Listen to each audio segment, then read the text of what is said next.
Hello, Ohio. Thank you, Secretary Price. Thank you for that kind introduction. That is the second best speech I've stood behind all week. Would you give him another round of applause? That was an outstanding presentation. By the way, it feels great to say Secretary Price. Our country is truly fortunate to have a leader of his caliber and conviction, a physician, a legislator, someone who understands state government, someone who understands the national government, now as the Secretary of the Department of Health and Human Services. And he's going to make a great difference in the life of our nation. You know, it's a great privilege to be back in Cincinnati. It truly is. Last fall, thanks to all of you, thanks to all of your hard work and your support and your prayers, Ohio voted to make Donald Trump the 45th President of the United States of America, and I'm here to say thanks. Thank you. It was quite a campaign. And it's already been quite an administration. How many of you watched his address to Congress on Tuesday night? Did you like that?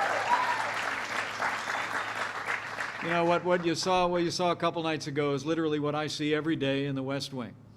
Boundless optimism, boundless energy, and an unshakable belief in the American people and in the capacity of all of you to make America great again. And under President Trump's leadership, we're already making America great again, and it is deeply humbling, I can tell you, for this small town boy from across the border in southern Indiana to have the opportunity to serve as Vice President of the United States of America. And I want to thank you on behalf of my family for the privilege to serve.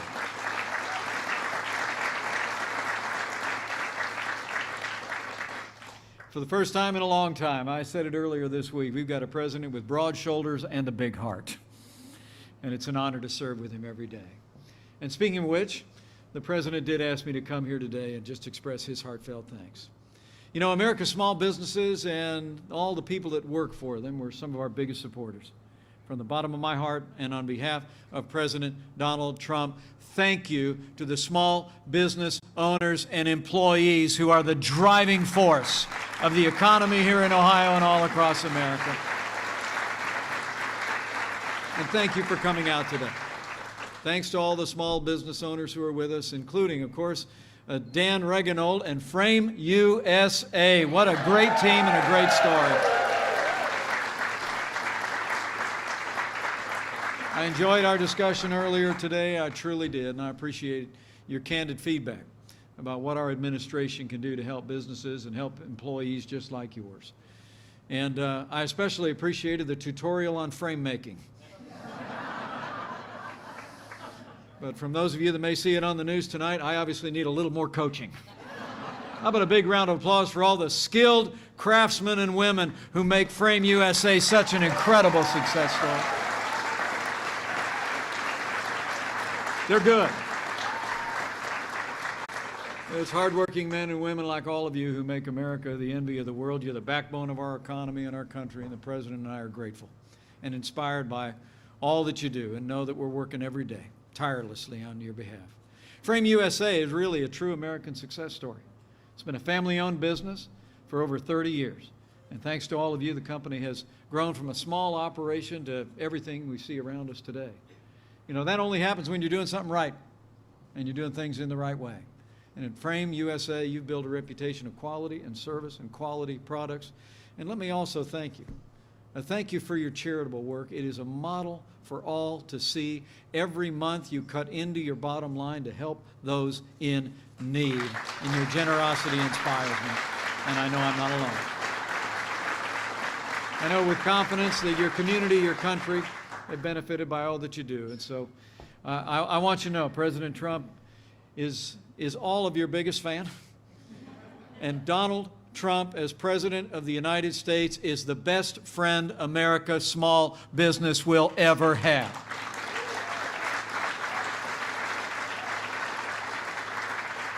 You know, the truth is, the President and I both grew up in small family-owned businesses. My family was in the gas station business over in Columbus, Indiana. President Trump grew up in in a family of builders.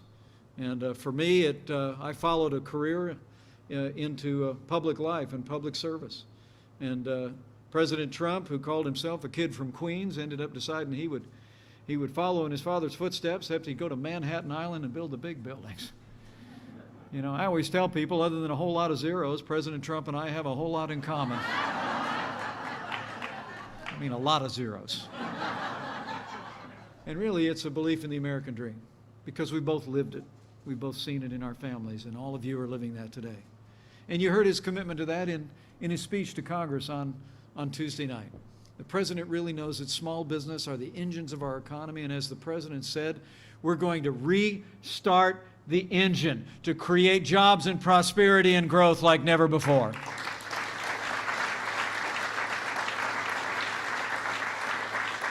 Growing up in that small business family over in Columbus, Indiana, only an hour and a half away from here, I'm tempted to just duck in the car and go visit home.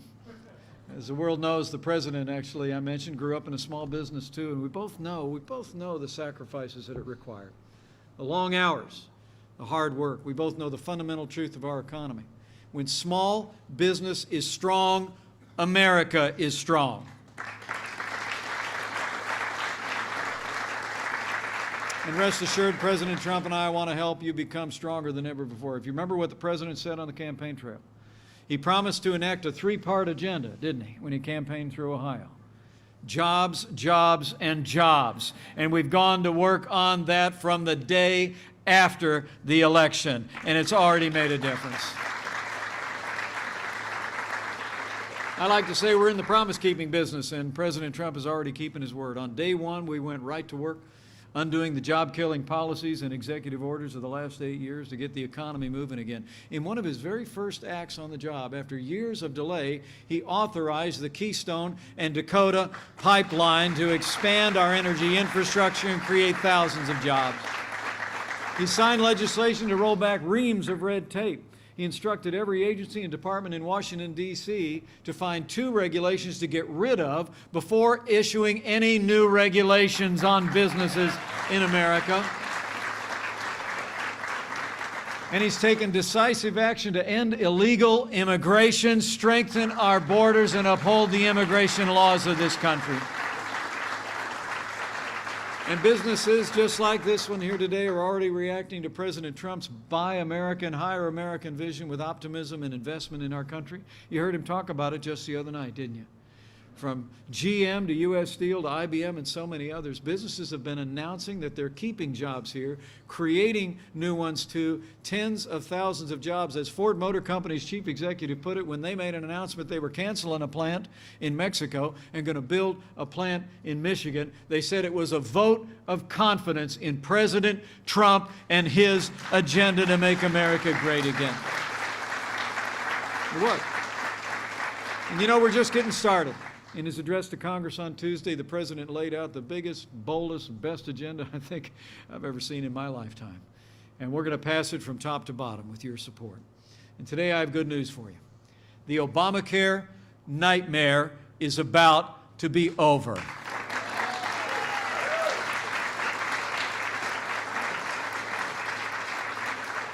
You know, despite the best efforts of some activists around the country, the American people know the truth. Obamacare has failed, and Obamacare must go. This failed law is crippling the American economy and putting an enormous weight on American families. Talk about your fake news. Look at all the broken promises they made about Obamacare. You remember that? You just heard Dr. Price mention it. They told us that the cost of health insurance would go down. Not true. They told us if you liked your doctor, you could keep him. Remember that one? Not true. They told us if you like your health plan, you could keep it. Not true. Well, now we know the truth, and it's heartbreaking. Today, Americans are paying $3,000 more a year on average for their health insurance. Last year alone, premiums skyrocketed by a breathtaking 25%, and millions of Americans have lost their plans and their doctors. Many of you have felt Obamacare's failures firsthand. It's a job killer, and everybody today knows it. In the last few years, it's been hard enough to get ahead, and Obamacare has only made it harder, much harder. Just ask Frame USA. We just heard about it talking to small business owners in a round table upstairs. Healthcare costs skyrocketed here by nearly 20% in the last year alone. And everyone here is struggling to keep up. Now, people might stop and say, well, if the company's insurance premiums go up, how does that affect me? Well, the reality is that the bottom line always affects the people that work at companies.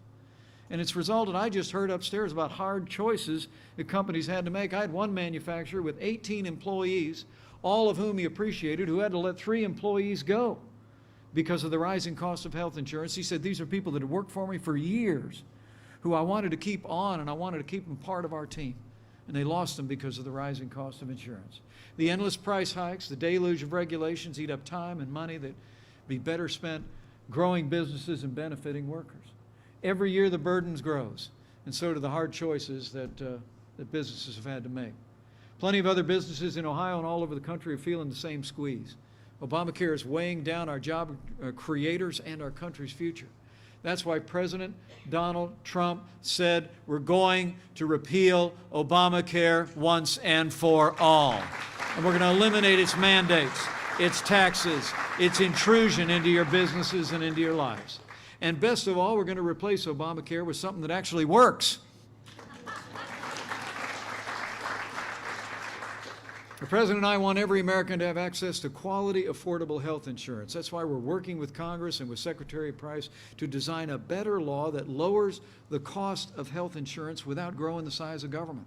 In Secretary Price, you have one of the foremost experts on health care in the entire country. He's only been on the job a couple of weeks. He's already made a huge difference and taken important strides towards limiting Obamacare's damage and replacing it with something better. And the President and I are working with him and congressional leaders every day to finalize our plan, a better plan for better health coverage and a better future, that it's built on a foundation of freedom and personal responsibility. That's the American solution to health insurance challenges in this country. The President laid out a few key details on Tuesday, giving guidance and direction to the Congress. He said, we're going to give Americans the freedom to buy health insurance that's best for you, to end the era of government-mandated insurance. We're going to let you buy health insurance across state lines, the way you buy life insurance, the way you buy car insurance. We're going to make sure that Americans with pre-existing conditions have access to coverage that they need. We're going to give states, just like here in Ohio, the freedom and the flexibility they need to care for their most vulnerable in the Medicaid program in the best way that works for the people of Ohio and the people of every state. You know, I talked to Governor Kasich just this morning about our plans on Medicaid, and his ideas are part of an ongoing conversation. The truth is, Governor Kasich knows what I knew when I was governor of the state of Indiana. Every state is different.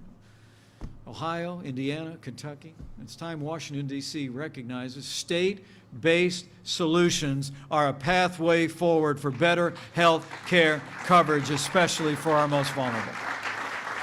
Now, this is just a small glimpse of the plan of what we'll do, and despite some of the fear-mongering that you've heard, you can rest assured, as Dr. Price said, we're going to have an orderly transition to a better health care system that finally puts the American people first.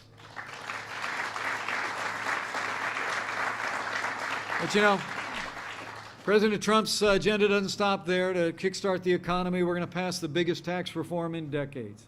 I guarantee you there isn't anyone here who can make sense of America's tax code, me included. You know, there's an old joke about the tax code that says it's 10 times the size of the Bible with none of the good news. Penalizes success, makes it far too difficult for hardworking people and small businesses to achieve the American dream. Takes too much money out of our pockets. It stifles job growth, economic growth, and every other type of growth you need to get ahead. But rest assured, our plan is going to cut taxes across the board for working families, small businesses, and family farms. We want you to be able to keep more of your hard-earned money, plain and simple.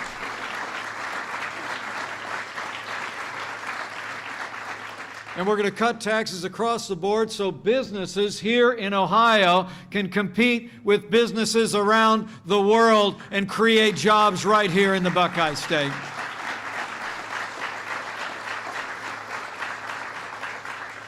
There's a whole lot more I could talk about, but you all been here for a while. So I'm going to let you off easy. You heard from the President this week. You heard from Dr. Price, and I'm truly grateful and humbled that you'd come out to hear from me today. I just want to encourage you with the words that I think we're demonstrating today that elections have consequences and that ideas matter. The American people chose a leader in President Donald Trump who has a clear vision for the future of this country.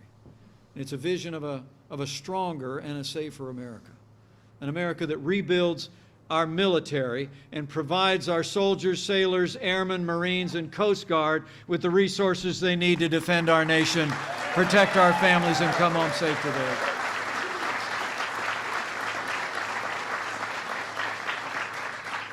It's a president who will put the safety and security of the American people first, take decisive action in immigration, ending illegal immigration, and also ensuring that when people come into this country, they don't represent a threat to the people of this country, and that we see no more, our hope and our prayer, the kind of moments that we saw in Columbus, Ohio, not so long ago, with that terrible attack in San Bernardino in Orlando, Florida. President Donald Trump will continue to put the safety and security of the American people first and fight for your security every day.